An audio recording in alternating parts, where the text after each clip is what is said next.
नमस्कार दोस्तों, welcome back to city educational channel. आप लोग कैसे हैं? एक कम से कम कमेंट करके ज़रूर बताएं।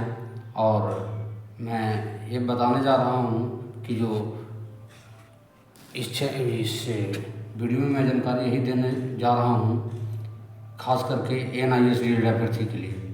तो NIS DED अभ्यर्थी का आज सुनवाई होना था। कल एक मैंने वीडियो बनाया था, उसमें ही आपको बताया था कि कल जो है दो NIS DED का सुनवाई होने वाला है।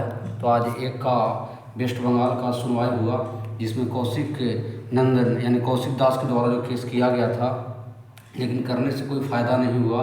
वही चीज़ हुआ जो पहले बार हुआ था। बहुत सारे चीज़ों को छुपाया जा रहा था और उस चीज़ को रेगुलेटरी जो होनी चाहिए, जिस माध्यम से जिसका प्रोसेस होता है केस का, उस तरह से नहीं किया गया। और जो कौशिक दास जो हैं, वो जो कुछ बहुत कम लोगों का पटिशनर बनाए थे और बने भी लोग जो थे, तो उनका तो भविष्य खराब हुआ ही। साथ में जो NIS DED अभ्यर्थी जो कयास लगाए हुए बैठे हुए थे 14 लाख के अभ्यर्थी, तो उनका अब क्या होगा आगे मैं चर्चा करूंगा इस पर।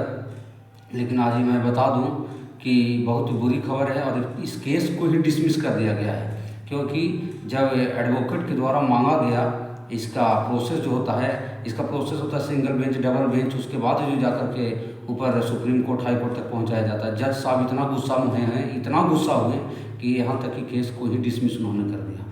तो फाइनली इस केस को डिसमिस कर दिया। और साफ शब्दों में कहें तो इसका अर्थ निकल करके ये आता है कि उन्होंने कहा कि सबसे पहले इसे हाई कोर्ट से लाया जाए, इस केस को हाई कोर्ट में जाकर के पहुंचाया जाए, उसके बाद ही कुछ होगा।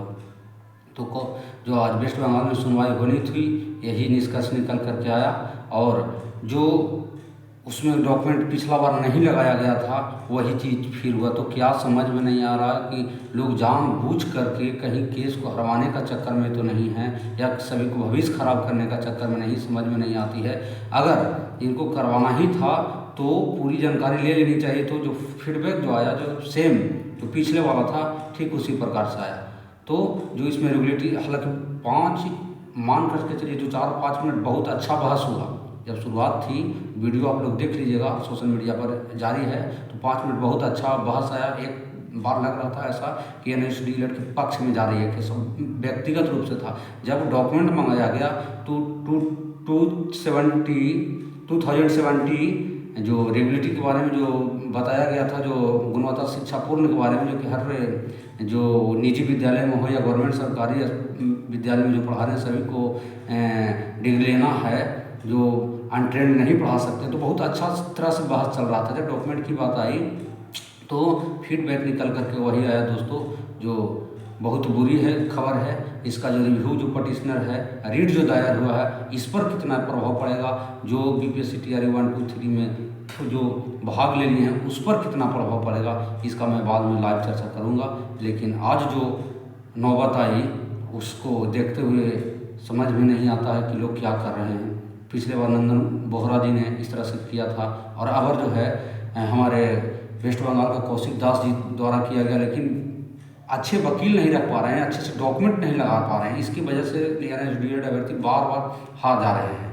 और उसमें पटिशनर देखिए, पटिशनर की संख्या कितनी कम थी, आज वही अब लोग कह रहे हैं। उस समय अगर रेगुलर होते, उसमें उसकी संख्या ज़्यादा होती, तो आज कुछ इसका निष्कर्ष दूसरा होता। हालांकि इसका मुझे कल ही जानकारी हो चुका था, लेकिन मैंने नहीं बताया कि लोग निगेटिव कमेंट करना शुरू कर देते हैं, अनर्गल तरह की बात बोलना शुरू कर देंगे बच्चे। लेकिन खैर जो हुआ, अभी भी देखिए और रिव्यू जो दायर हुआ, इसका निष्कर्ष क्या निकल कर होता। तो मैं इस वीडियो को ज़्यादा लंबा नहीं करना चाहूँगा, लेकिन बार बार मैं कहूँगा कि NIS DED अभ्यर्थी के लिए खास करके ये चैनल है, जब तक जीत नहीं होती है, मैंने मुहिम चलाया है, इसको आप लोग स्किप ना करें और सोच समझ करके देखें, और बेल आइकन का घंटी और लाइक सब्सक्राइब से जरूर करें, ताकि मुझे भी मनोबल बढ़ता रहे।